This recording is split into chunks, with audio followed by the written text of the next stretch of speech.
Okay, it looks like it's pretty close to 7 o'clock. Mary Beth Mitz, I'm going to open the Lenox Board of Selectmen meeting. It's Wednesday, July 14th at 7 p.m. and we're meeting in Town Hall. This is our 7th regular meeting. I do have some announcements from the chair, but first, Dave Roach has something he'd like to say. Thank you, Madam Chairman. I'd like to take this opportunity we are in the process of reorganizing the Select Board. 2 weeks ago, Mary Beth was elected chairperson, and we congratulate her. And so we need to pick a new clerk. And tonight I'd like to nominate Neil Maximilian, our former chairperson, to take the role of clerk of the Board of Selectmen. So that's my motion. I'll second that. All those in favor, or any discussion? Aye. Aye. Aye. Congratulations, sir. Oh, we have to announce ourselves. Thank you. Oh, we have to announce ourselves by name. Mary Beth Mitz. Neil Maximilian. Ed Lane. Dave Roach. Warren Archie. Thank you. Okay, thank you for that. It's a new state requirement. Excellent. All right, I have some additional announcements. I see that there are a number of people here this evening who apparently may wish to comment during the Citizens Open Forum. We have 3 people who were slated to speak under general business. Those people are Deb Bronson-Culp, who wishes to make comments about the Forest Wild proposed marijuana business. Diane Sheldon wishes to make comments regarding the potential application to the ZBA to install cell antenna on the Curtis Hotel. And John McNitch wishes to address the board regarding signage within the historic district for chamber events. These 3 persons may speak during this discussion. If anyone else wishes to address any of these issues this evening, they may come up to the microphone during Citizens Public Forum, provide the board with their name and address here in Lenox, and speak for 2 minutes, because we do have other things that we need to get through tonight. And I just want to clarify that there has not been an application to the Lenox ZBA from Forest Wild as yet. The Lenox Land Use staff and the Town Council have notified the Lease Select Board, as well as the applicants of Forest Wild, that the Lenox Zoning Board of Appeals has jurisdiction over this issue. With regard to the potential cell antenna placement, there is talk of a lease between the Evolution Site Services LLC and the Lenox Housing Authority, which is an entity of the State Department of Housing and Community Development. Currently, there is no lease agreement in place. Once Could you speak louder, please? Sure. I missed that last sentence. Okay. The last sentence was with regard to potential cell antenna placement. There is a potential application between Evolution Site Services LLC and the Lenox Housing Authority. But the Lenox Housing Authority is an entity of the State Department of Housing and Community Development. So those 2 entities would be negotiating that lease. We are not a party to that. Once that lease is negotiated, it will go before the State Department of Housing and Community Development for review and approval. That review will entail an environmental impact statement as well as a State Historic Commission review. Generally, the State Historic Officer reviewing the application would reach out to the local Historic Commission for an opinion with regard to approving or denying the application.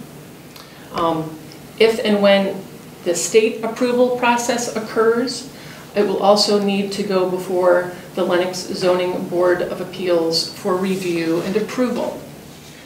Currently, our planning board is working on bylaws for small wireless facility siting.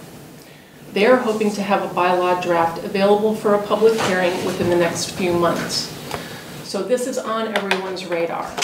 The town is working to do responsible siting, to have responsible bylaws in place that will take all of these concerns into account. It is the town's intent to be positive and to help public interest on all sides. The business community and the general population in Lenox has been asking for improved cell service for many years now.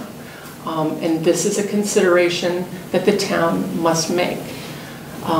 So anyway, potential application for this siting of any small wireless facility is a step toward realizing improved service throughout Lenox. And now I will allow citizens open forum. Anybody who wishes to speak about anything may go to the microphone and give us your name and your street address.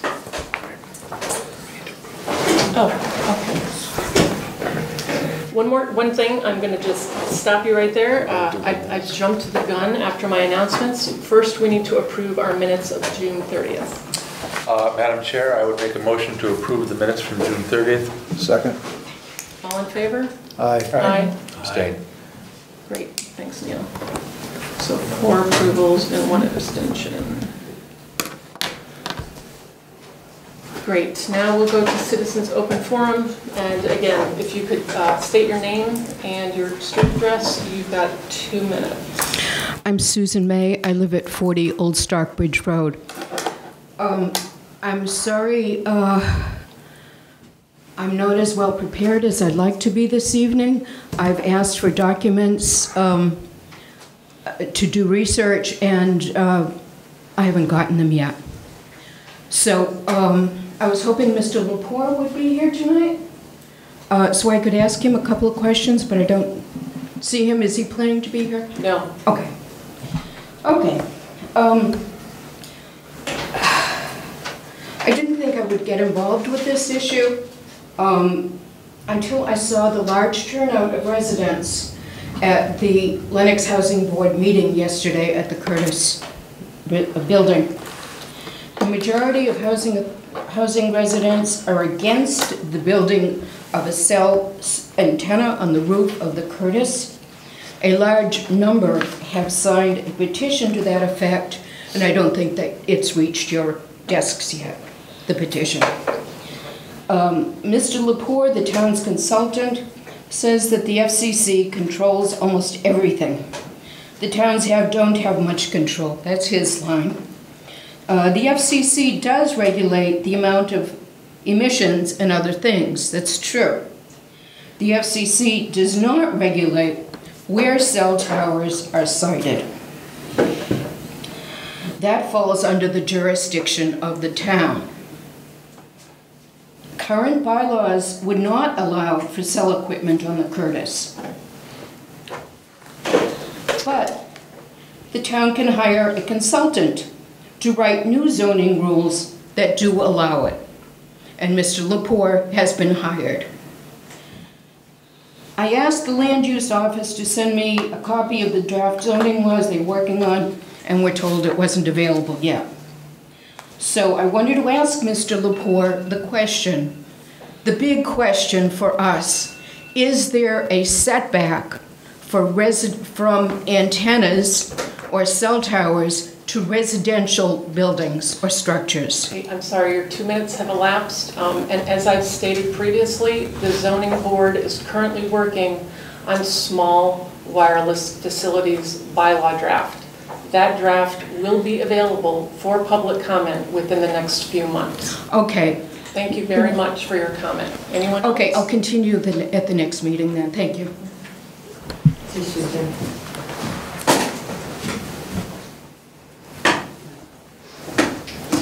Hi, everybody. Lucy Kennedy, 35 Tucker Street. First, Mary Beth, thank you for your backgrounder. That's the most I've heard so far. And my feeling about this project is it's sort of approached Belvedere proportions.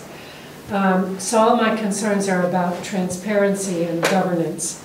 First, what is the objective? If it's more coverage, where, and where is it missing? What carriers?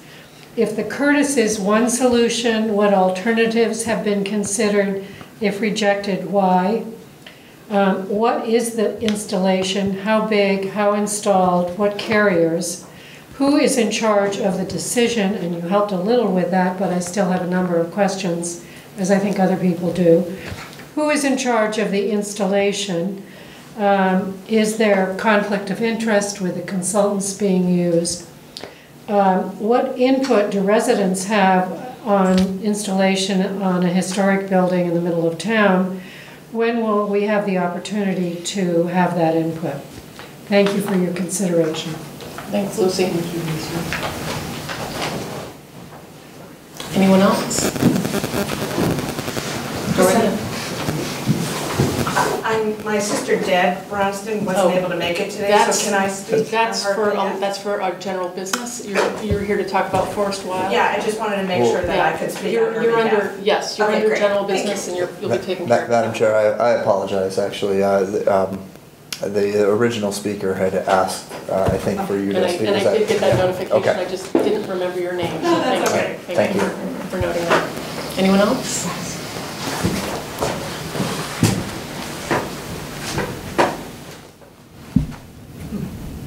Hi, my name is Courtney Gilardi, 980 East Street in Lenox, and also 17 Alma Street in Pittsfield. Unfortunately, we found ourselves in a situation where a cell tower was erected at the top of Alma Street in Pittsfield without any of this transparency, without any due diligence, without any notifications to neighbors. This was during the first day of the pandemic shutdown. We were exposed to that cell tower radiation for 24/7 during the duration while we were working and schooling from home. And if you followed the news reports, 14 of our neighbors were sickened, including my own children. And now we are forced to sleep in Lenox, where we have clean, green RF radio frequency radiation. This has been heartbreaking, not just for my family, for the people who have been diagnosed with cancer, for the people whose cancer was in remission and now has come back, and for the one person who has passed away. Our neighborhood has become a ghost town. People have been forced to move, and people have been forced to live in their cars. I am here speaking because Lenox has become a sanctuary for us. We have so appreciated our little, what we call she shack. It has no plumbing. It is infested with mice. But what it doesn't have is radiation. And when we're there, the children don't vomit. They don't sleep with a vomiting bucket near their bed. They don't miss school. They don't have to take ibuprofen. They don't feel like their skin is crawling. They don't have rashes all over their bodies. I am asking you to be educated about these issues and to hear it from the people who are affected, because telecom will tell you that we don't exist. 6,000 people are part of an FCC lawsuit right now that's in court, January 26th, that they have said they've been harmed by this cell tower radiation. Please don't condemn the people living in the Curtis to our same fate. Thank you. Thank you. Thanks, Courtney. Anyone else wish to speak? Thank you.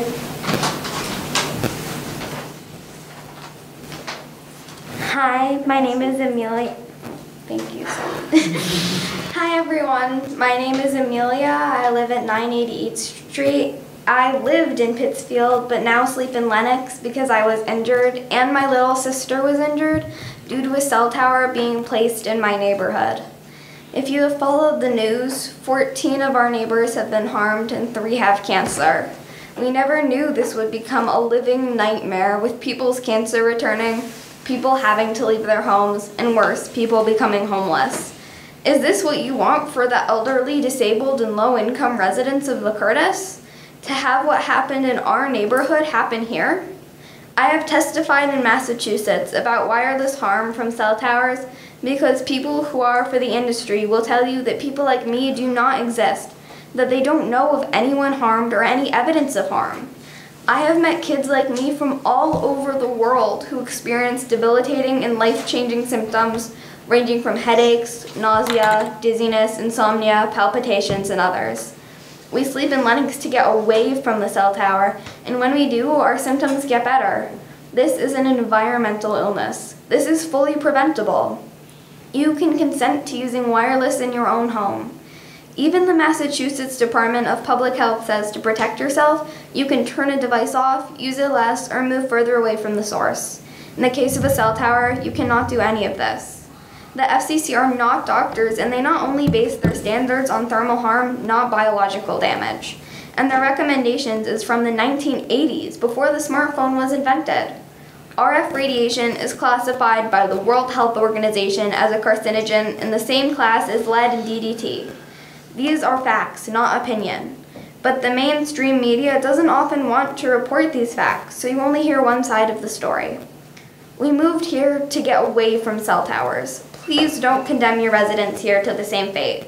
This is a nightmare I would not wish on anyone. Thank you. Thank you. Thank you for your comments. As I said, we're working right now to produce some planning board bylaws to help us with the siting of small wireless facilities. Does anyone else have any comment? For Citizens Open Forum? Okay, great. We're going to move on to the consent agenda. We have a one-day wine and malt liquor license request at Bedford Hall, 104 Walker Street, Saturday, July 31st from 5 to 9 p.m. The appointment to the Cable Advisory Board of Michael Nancollis. A sandwich board sign application from Shots Cafe at 27D Housatonic Street. Hold. Thank you, hold. And a sign for Guild of Berkshire Artists at Arrowhead, request by whose signature? Okay. I put a hold on that also. Okay, great. Hold on that as well. Okay, Dave? I need to move to accept. Oh, thank you. Just keep me honest here. We're going to keep... Yeah, keep me honest here. Madam Chair, I move to approve the consent agenda, subject to the holds as presented. Second. All those in favor? Aye. Great. Hold. Dave? So I'm trying to find it here. Oh, sure. No. That was the sandwich board application. No, I've got it. So, to me, looking on my phone, the sketch is sketchy. Oh, okay. That's good. All right. And that seems to be a pretty congested corner to begin with, you know, where we're talking about over there on Housatonic and Church. So, I'd like to get the opinions of the thoughts of my fellow members here as to... Well, I would agree with you too, because they do have tables pretty much lining this entire patio area. Yeah. So the sandwich board placement at the corner in that bump out doesn't seem like it would still allow for the 4 feet, because I think there's tables there, but the tables aren't represented here. We originally agreed to a certain number of tables, and I don't think that's being adhered to. So I'm not going to be favorably disposed of recommending a sandwich board sign if we haven't got their compliance on the rest of their permits. I don't know how the rest of you feel about that. Ed? Can I speak? You know, when this came up, I'm a little bit conflicted because I want everybody to succeed and be as good as they can, and we've never turned a sandwich board down, I don't think. But in this case, that area, as Dave says, is completely congested, and my big fear, and I've said this many times, of having an accident at that corner. People mingle in that corner, and I think this is just one more thing in the middle of that to make it more confusing. And you know, the sketch really doesn't show every, you know, the tables are there, the 2 big planters, the dog bowl where you're watering dogs, you know, all that stuff. So, you know, as I say, normally I'd be completely in favor of a sandwich board, but this spot scares me. I agree with you. Madam Chair, yes. I'm going to echo Ed's comments. It's, as he said, I don't feel comfortable being an impediment to business in any way. We've certainly demonstrated that we try to help our shops and restaurants. This is just a tough spot. I mean, it's a fantastic spot if you're a business, but it's a tough spot to try to do much on the sidewalk there because it's so congested. You know, an additional concern for me is this is a very congested area, but it's also adjacent to the parking spaces, and we don't have barriers anymore. We've taken that away from our protective measures, and we've asked for a setback. But if you watch people park, I mean, up by Patisserie on Church, and in this area on Housatonic, cars that are parking get up onto the sidewalk because they're trying to maneuver into their spot. And I guess it's just an additional concern for me that if people have to walk around this board or whatnot, and God forbid someone's, not paying attention because they're trying to fit into a parking space. I mean, I would encourage an alternate way to do it, but I'm afraid I worry about the congestion and too much interaction between people and cars. Warren? I agree. Safety is our big issue, and it's been that big issue for all that we've done in the last few months, and this falls in that category. Let's not do that. Okay, so do we have a motion, I guess, to not approve this particular item? Or to maybe rework the signage? Maybe it could be something posted in the window? I don't know. It's on the consent agenda, I guess. Could we make a motion for it? But then if we feel we want to not vote for it, we don't vote for it. Okay. Second. Okay, great. So all those in favor of approving this sign signify by saying aye. All those opposed? No. No. Okay, any abstentions? I heard 5 no's. Okay, so we will circle back to the owner and let them know that if they could come up with another way to post that signage, maybe something in their window. It could be taped to the window so people could see it. That might be adequate. I'm not sure we're going to get there either. Yeah, well. Okay, so that didn't pass. But, yeah, rethink it. Great. And then the small sign for the Guild Berkshire Artists show. Yeah, I just put a hold on it just for more information. I mean, I read the what Mr. Schickmaner wrote, and he wanted to put it on the monument or some other place on the main drag. So I don't know. I mean, it's not going to be on the monument, so I don't know where else in the main drag it's going to be. I mean, I guess it could be. Yeah, it doesn't really make sense to have it on the town hall side because people are not driving past it if they're going west. And it's not in Lenox, the event. No. No, it's at Arrowhead. I guess we could suggest that perhaps he put it in the public way at the intersection of Route 183 and Route 7, the Greenway there. Oh, and the bypass? Yeah, the bypass, yeah. Might get more attention. You know, maybe they already have one planned for there. I don't know, I haven't paid attention to it, but I could make that suggestion. There's enough private property around too that they can look at. Okay. Yeah, anywhere, any private property on the, going up the hill, up Main Street, somewhere. Yeah. But I don't think we need to choose a site for it. Okay. But it can't be it can't be on the monument. Okay. Cannot be on the monument. Agreed. All right, so a motion to approve this at the monument. Ayes. Noes? No. No. Okay, great. Then I will let Mr. Schickmanter know that he should find another place. Great. Let's see, I think I lost my agenda. Oh, you're taking it. It's okay. I'm done. All right, general business, discussion regarding forest wild marijuana proposal at the Cork and Hearth. I had Deb Bronson Culp, but her sister is here instead. If you could just state your name, and that would be really helpful. Hi, my name is Ruth Bronston, Deb Bronston Culp. She couldn't be here today, so I'm representing her.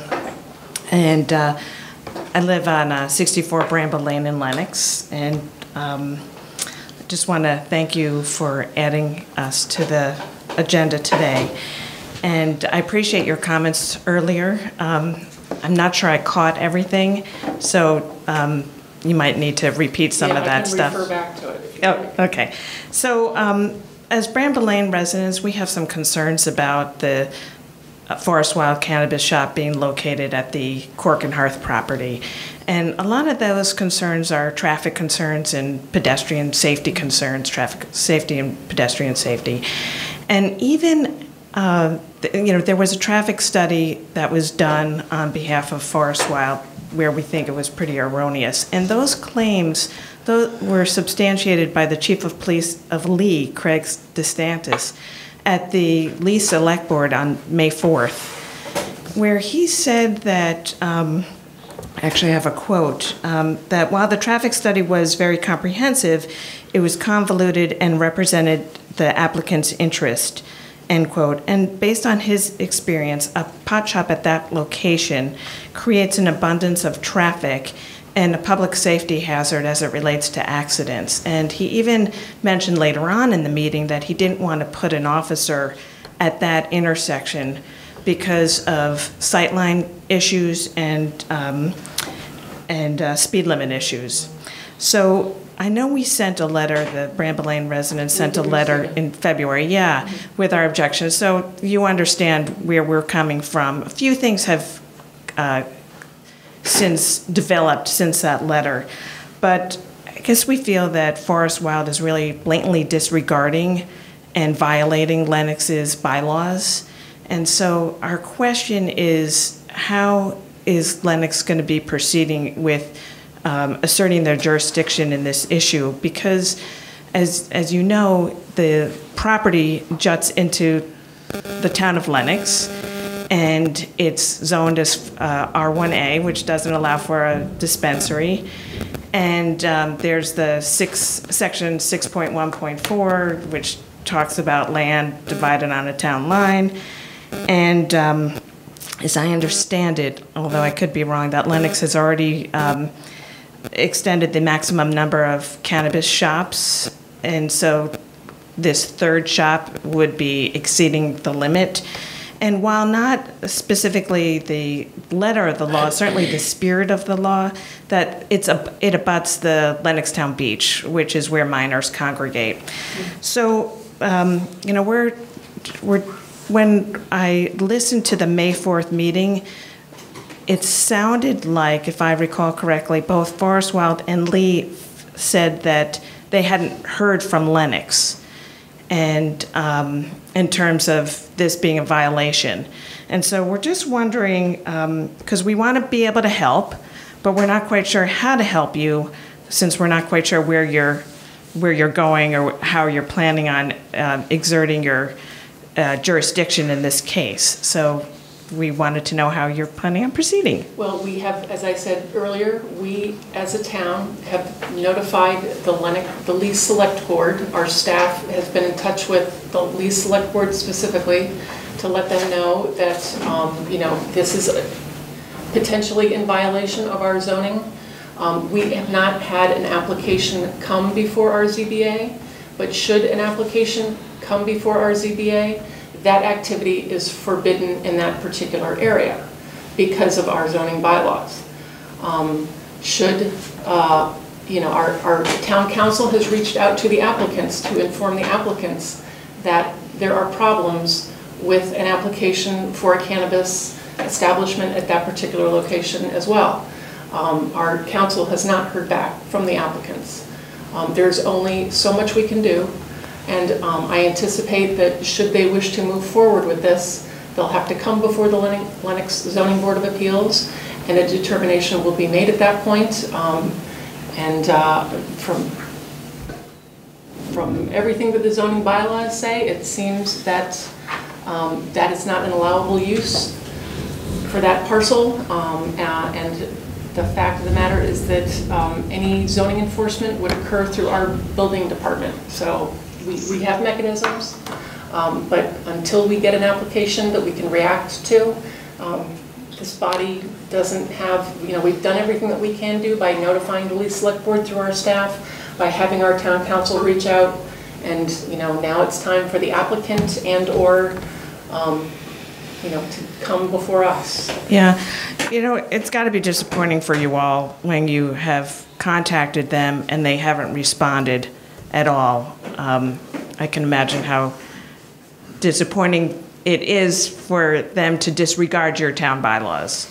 They're not disregarding the town bylaws. We haven't had an application come forward to us. Well, what if you don't have an application that comes forward? What's your, what would you do? If they try to open the doors, Yeah. the zoning bylaw applies to the parking spaces on that parcel. So they would be in violation of our zoning bylaws, at which point our building department, our building inspector would issue a cease and desist order. And that's what would happen. Okay. I know that they've applied to the Massachusetts Cannabis Control. And the time is, the clock is kind of ticking. And I just wonder whether there's other hands that you can play. It sounds like you've played a lot of hands, but they just haven't responded. And we can only control ourselves. So. Is there any way I can ask a very quick question? When this young lady is done. I'll yield my time to Jean Marie Stein. You said, so they flat out denied that you had, No, Lee did, said in the meeting. Nobody's denied anything. Nobody's denied anything. Can we, So my only question is. Point of order, Point of order, please. yeah. Point of order, yes, okay. Let's calm this down a little bit. This isn't a full discussion. This woman has come before us to ask us, or to have a discussion, and really, like I said, I have 3 people on the slate tonight. The only question, did you reach out after May 4th? I've reached, yes. Okay, Our that's fine. council has reached out. Yeah. During the month of May, we're fine. I know that we've had email exchanges with Gwen, who has mentioned this. She's reached out to their. Yeah, back from March and then again in June. Yes, it's all. So if there is anything we can do to help, we're here to help, because it's just a really sticky situation, with the property the way it is, just on that small part of Lenox. And then per the bylaws, if even just a small part of it is, it's as if the entire lot is in Lenox. That's the case. So, Neil, would you like to say something? Yeah, I was just going to address one comment you made about the clock is ticking. As these establishments have worked their way through the Mass Cannabis Commission and other town-specific bodies, they're just not going to erect and be there overnight.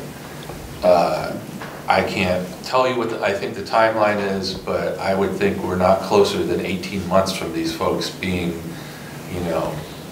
at any point ready to open their doors. So I just want to allay some fears that this is not something that we have to catch today, or else, we're lost. There has not been a proper process by the applicant in terms of Lenox, and Lenox is seeking to address that. I understand people are frustrated because what you'd really hope to read in the newspaper tomorrow is, Forest Wild gives up, blah, blah, blah.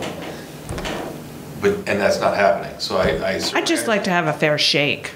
And there's no doubt that at some point in time, Lenox will have that. Okay. Anything else I'm missing? Okay. Thank you very much. I'm sorry, she's the respondent in this particular matter. I just want to thank you for the time to speak and to meet all of you. And I think in terms of the clock is ticking, what I meant by that is, and you know more about the process obviously than I do, is that I didn't know whether, as time gets on, whether it would be more of an expense from Lenox's standpoint to stop the project later on, whether it would be less of an expense to stop the project earlier than later. But, I don't know that much about the process. I didn't know whether this is going to involve any kind of court case or anything like that. That's what I meant by the clock is ticking. From the town's perspective, to nip it in the bud sooner than later. But that's what I meant by that comment.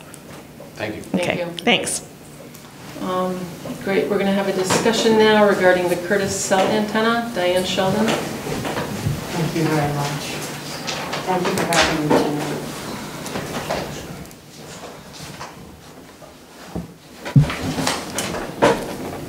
tonight. Good evening, everybody. Can you all hear me? Yes.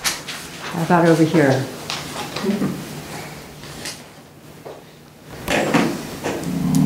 Thank you so much for allowing me this time tonight to speak about this public health and social justice issue. Often toxic infrastructure is placed on low-income housing buildings for the benefit of those who can sleep away and not be exposed 24/7. I myself do not have that choice, as do none of the residents of either the Curtis or Turnier Terrace, all of whom are vulnerable, low income, often people with health issues, some very severe. We have nowhere to go if we should experience difficulties with EMF radiation as a result of the placement of the cell antennas on top of the Curtis. Lenox is not alone in addressing these issues. The Federation of Mayors and City Councilors across the country, state representatives and others, support safe cell tower siting. And there is no shortage of resources and support for you to make the right decision, which I know you want to make. As representatives of this town, I know that you are responsible, that you take your responsibility seriously for the protection of your residents. And we are asking you to do that tonight.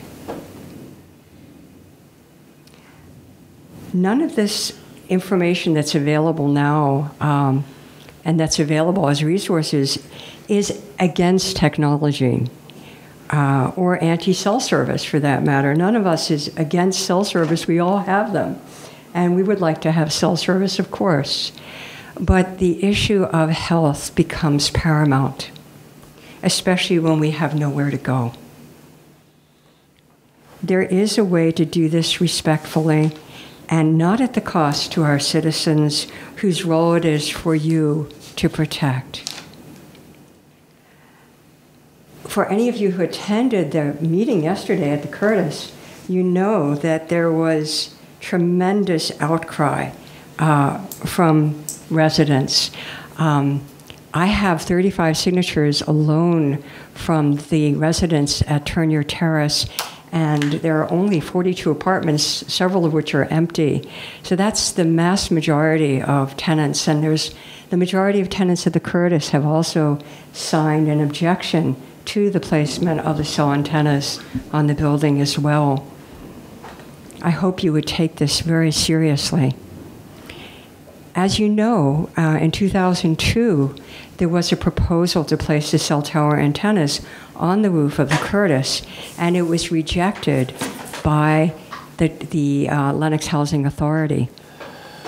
So this is not new. This has come before. Our concern as residents is that you have hired a gentleman by the name of Anthony Lepore, an attorney, who is giving you information, and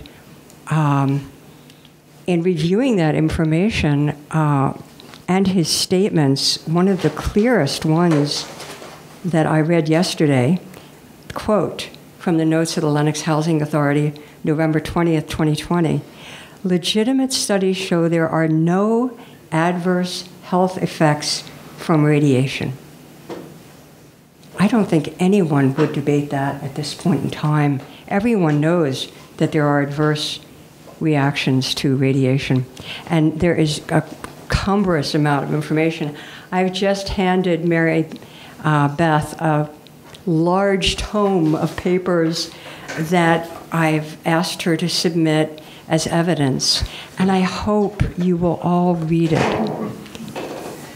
It is imperative that when you're receiving information from just one person who is representing an industry that wants to place these cell tower antennas, that there be other sources of information considered. These are from around the world. These are all doctors and research people, many of whom have worked with people who, like Courtney and her daughter Amelia, have suffered the effects of EMFs. So,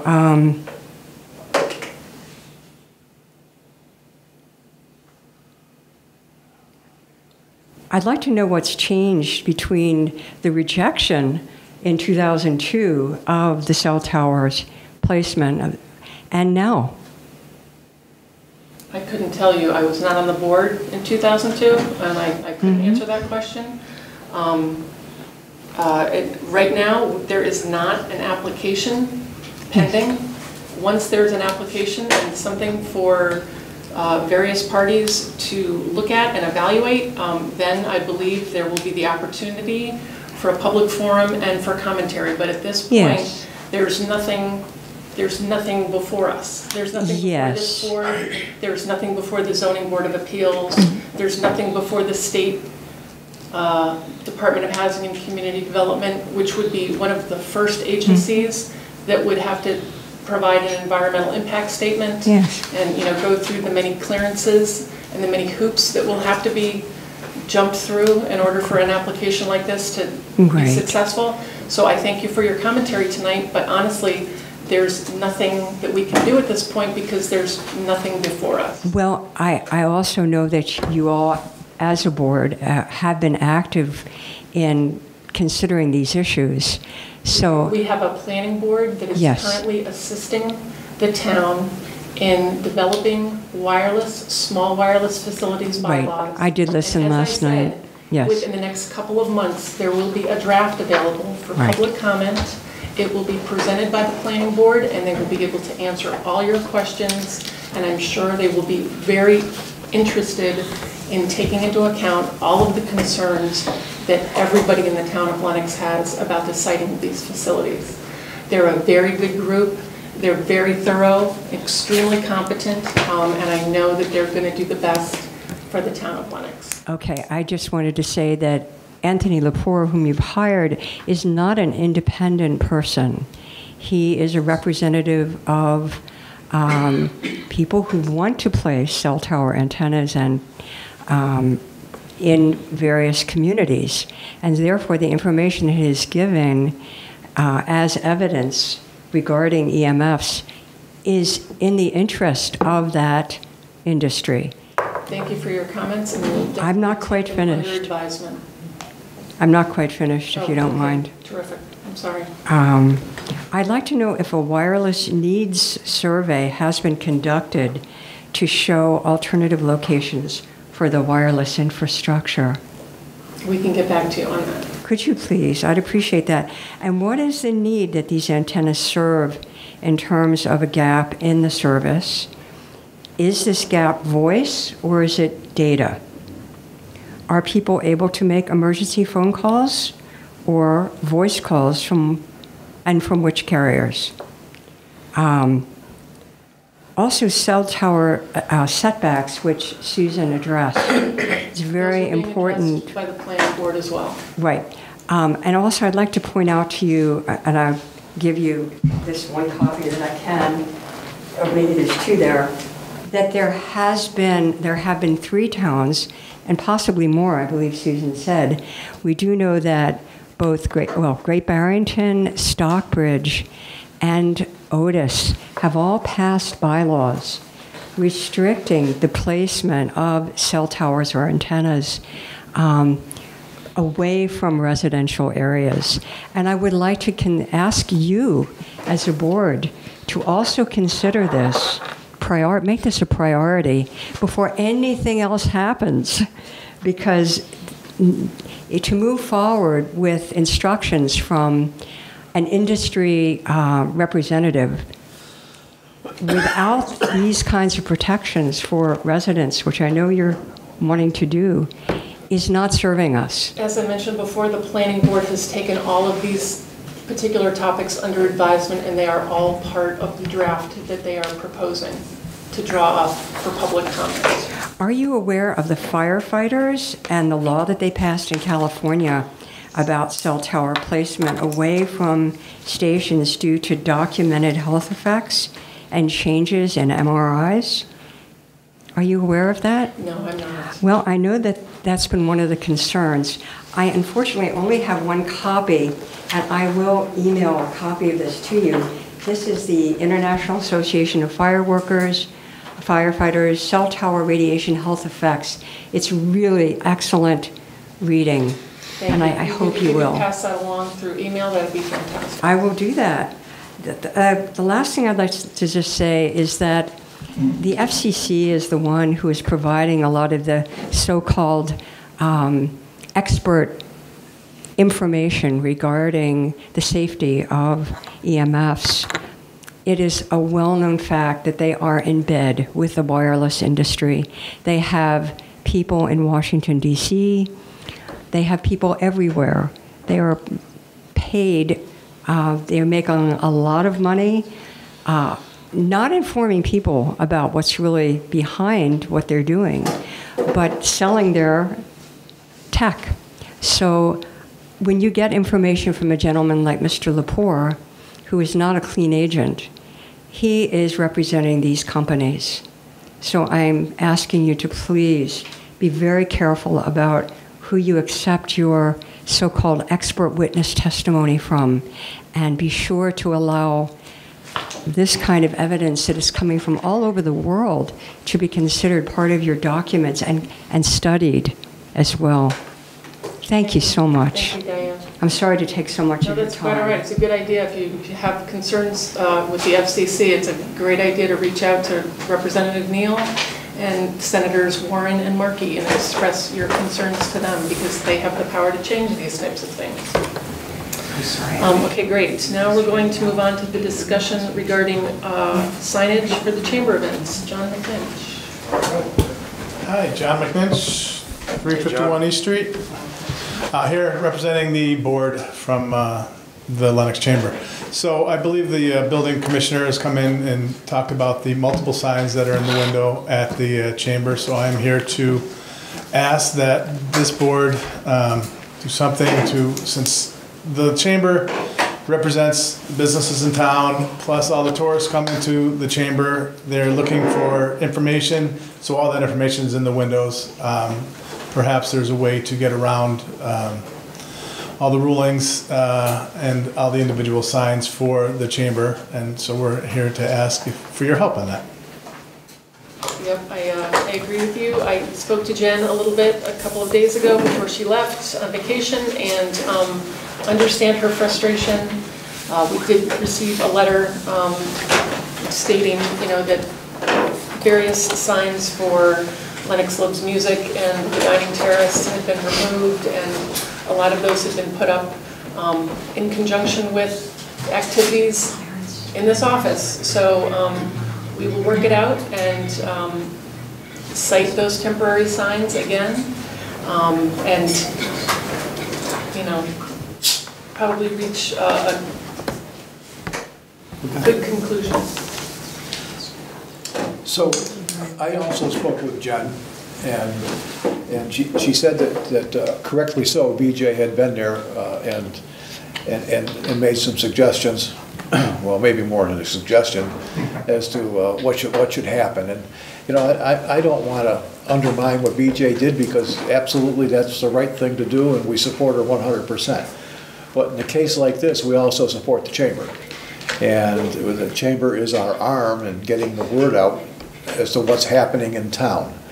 I consider them a partner in that respect, because we also finance a lot of that. So we have to come to some sort of a resolution, and I think that our town manager has done a little research on that, and maybe he could talk more intelligently about it than I can. I doubt that's the case. Before we do that, Chris, yeah. Can I just piggyback on Dave's comments? John, we're a little, for lack of a better word, at a loss for how this got to where we are. We certainly had a discussion approximately a month ago about signage at the monument, And we made a decision that we didn't think that advertisements or other types of signage were appropriate for the monument, and they'd be reserved just for political days, voting days, things like that. And we had not really come to any ruling or guidance, but we had suggested to the chamber, by the way, maybe it'd be great if you could pick up signs that are advertising last weekend's event, sooner, stuff like that. And then this happened. So, my opinion to sort of take your step further, Dave, is that I don't want to undermine BJ and her staff, but perhaps this is work that we don't want to push onto her. And if we were able to develop some decision-making authority or concise thoughts on this, that we could take it off her plate. And I mean, because a lot of things get pushed to that, so. Sorry, Chris. No, I don't disagree. I don't know if Mr. Archie or Mr. Lane want to speak first. I want to listen to what you say. Well, so the zoning bylaw, section 7.2.3 specifically gives the Board of Selectmen the ability to approve temporary signs. There's no reason that for events that the chamber is putting on where they want to understandably advertise, that we can create a mechanism within our office to make those approvals happen in an appropriate way. And to the extent that that's not happening at the staff level, I'm sure you can let us know at a meeting or otherwise. But there's also no reason why approval under this section for signage promoting events or social distancing. Excuse me, can you have that conversation later? Thank you. We're outside. There's no reason why an approval mechanism out of the selectman's office, or if the board, if it wants to retain it, needs to run afoul of your policy regarding the monument, which Mr. Maximilian pointed out was approved a short time ago. I think the two can live together in harmony. Can I ask Chris one thing? Yeah. So what you're saying, Chris, means temporary signs, correct? Right. Temporary is defined as? 2 weeks. 2 weeks. 2 weeks in advance of an event. The things that are in the Chamber of Commerce window, those big green signs, that's not temporary. That's all part of the signage in the window. That's not temporary, right? I think that they had to come and get a special, after Cam put those up, I think they came to the board, correct me if I'm wrong, Dave, I wasn't on the board then, but they came and they had to get a special dispensation for those because they were actually illegal when they went up, and then the board said it's okay, I think. That's what I was told, I don't know if it's true. We can go back. I've been here 10 years and I don't remember that one, Jack. So we're told. So we're talking about the window, the window itself. Yeah, I think that might have been one of the building inspector's issues. Okay. Because of the sign of it. Well, it can only be a certain size, 1/12 or something or whatever. We can certainly follow up on that to get to the bottom of both the history and a path forward within the next 2 weeks, which is when your next meeting would be. So if we do this, we're just talking about the Chamber of Commerce building and the signs that are in there. Is that what we're talking about doing? No, I think this is. I think it's also special event signs. So who's going to when are we going to issue an okay to do things like that? Let's think about this. Okay, it could be 3 next week, 10 the following week, none the week after that. I mean, who's going to have the authority to say, okay, you can do this or not do this? We got to think this through. There's a couple ways you could do it. You could delegate it, or you could retain it. I guess one of the suggestions I had would be to delegate it. I like that word. My understanding, from discussions with Chris, is that we have that authority. So, like approving sandwich boards, no, we would have the authority to approve signs, and that would be immunity, I guess, to the building inspector coming in and removing them. But I'm thinking for the people, I'm sorry. So I was just going to say, but we do run into the administrative challenge of we meet every 2 weeks, and if there's a timely need for something, we're not going to be able to be available. Right. Which is why that magic word delegation comes in, where I think we delegate to the town manager the ability to make appropriate approvals, and he can identify to us if he feels something is beyond normal and concerned about making a decision himself. So it's not always in your lap, Chris, but... Or you could deputize a few of us. I mean, is the person who's the liaison to the Lenox Cultural District. I have a lot of interaction with the people who develop these signs. And, the Lenox Loves Music campaign and things like that are happening throughout the summer. So it's more like, instead of like a 2-week thing, it's a branding issue, and it may be happening every other week throughout July and August. So I suppose if you deputize 1 or 2 of us to kind of keep our eyes out and circle back to the chamber. I have absolute faith that every member of this board will have no problem whatsoever telling me when they think there's a problem. So I think but the approval on the front end, if we start seeing signs go up that nobody knows anything about, it's obviously a problem. I mean, I got stopped on the street by a former selectman of mine in another town from years ago saying there's too many signs here. So I'm certainly sensitive to the sentiment that you can overdo signs. So if things seem to get out of control, either if I don't get a handle on it, I think you certainly will. How's word going to get out to everybody that they need to apply? Is it going to be an application? Well, I mean, so what's before you tonight here is strictly related to the chamber. So the chamber is here. Mm-hmm. How that relates. I mean, I wouldn't suggest that you delegate anything further than that to me. So I wouldn't suggest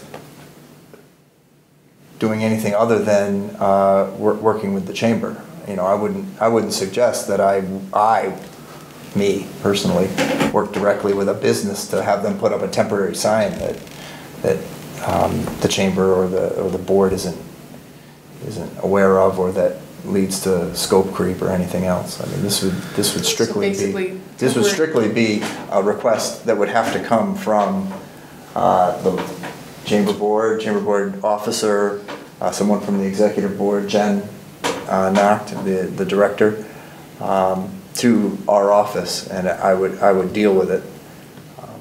And then other temporary signs, there is a temporary sign application for most businesses in town. I believe that would still stand. There is one? There is one. Where is it? From what I understand, I believe... It's the same as your banner sign, yeah. The banner one, when you do banners and stuff like that, so that's a temporary sign. Yeah, that's why when we had the regular putting up the banners, it was for 2 weeks, or 2 weeks back to back for approval. Okay, we're trying to make the best of a situation, and I understand that, I get it, and we're not going to make the perfect decision tonight. Right. It's going to be a work in progress. We all know that. Yeah. Because there's going to be things come up. We're never going to think of everything right now. So if we can do it for that particular site now, okay. And it's going to be a work in progress. There's no getting around it. I think that's right. I just don't want to put BJ in or the building inspector in any kind of bad spot. Right, and goodness will be defined by how well we execute, so that doesn't have to happen. Right. So as I read what I've heard from Chris, and as I read our motion, our potential motion, I'm not understanding this to be limited to the chamber office. I mean, it's chamber signage that could be elsewhere, correct? Going through the chamber office, yes. Right. So it's a request coming from the chamber. Right. Yeah. But this is not restricted to just their windows.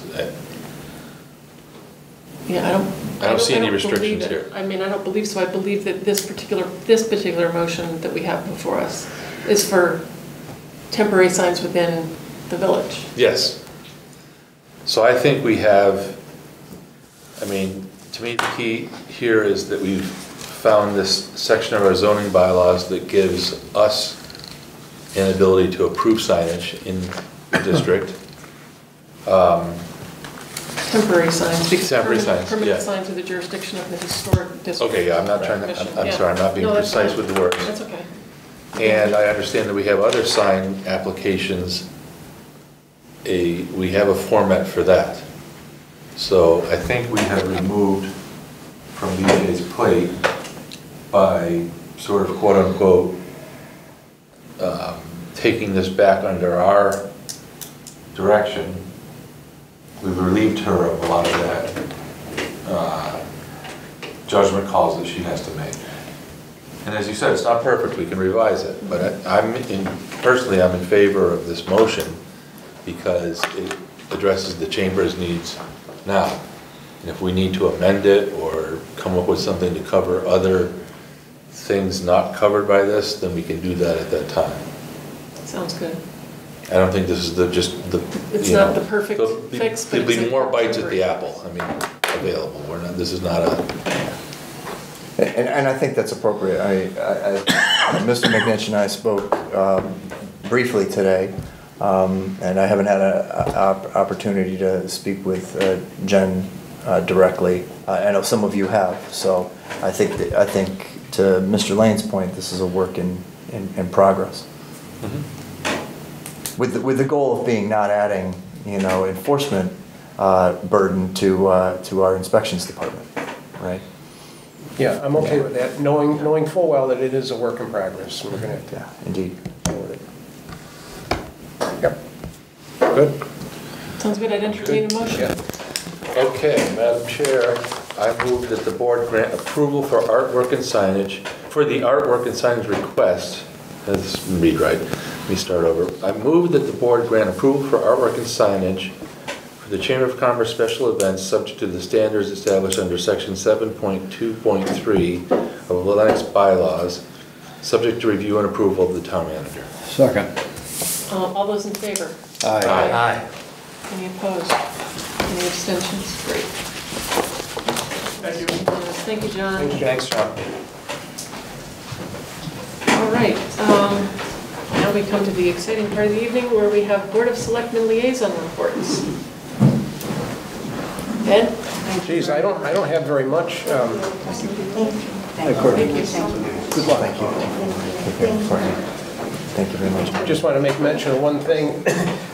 One is because I feel sorry for Kenny Fowler with the concerts in the park. But tonight again was supposed to be the dedication of the Lagars, I'm going to start using that word, the Lagars Pavilion, and it got called off. So I don't, the family's here and there and everywhere, so I don't foresee it, happening. But I just do want to, I don't want people to forget that the Lagars family paid a lot of money for that building, and it's used by a lot of people now. People are really getting to enjoy it. So as I say, I'm going to call it the Lagars Pavilion. I like that. I think that there is some discussion afoot about some kind of a plaque going there. There is a small plaque on it. Oh, there is a small plaque on There it. is, yeah. Great. Yeah. I'll have to go make myself aware of that plaque. That's it. That's all. Thanks. Neil? Well, I will be brief. I mentioned tomorrow, David.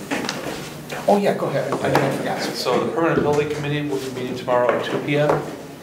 And I think it's primarily an administrative meeting. We're not going to re-debate or re-discuss the things that were approved at town meeting, but we do need to give Chris the authority to engage in RFQs and whatnot to secure the people that we have agreed to as a town to hire. Super. So that'll be tomorrow. Dave? I really don't have anything. Thank you. Okay. Warren? All set? Great. Just to let everybody know, the Affordable Housing Trust has purchased 2 homes in Lenox. We hope to sell to income-eligible families and transfer those to income-eligible properties. income eligible families by the end of this calendar year. There will be applications available through our contractor construct within the next 30 days probably. And we're very excited about that. Lenox Library is going to have their library book sale here in Town Hall, August 27th and 28th. It worked out very well a couple of years ago when we last had the book sale, because if it rains, people can look at the books under the protection of the auditorium. And we're working on that with the Lenox Library Association. And that's about all I have right now. So our next regular calendar meeting is Wednesday, July 28th at 7 p.m. And I would entertain a motion to adjourn. Madam Chair, I may move to adjourn. Second. All those in favor? Aye. Aye. Great, thank you for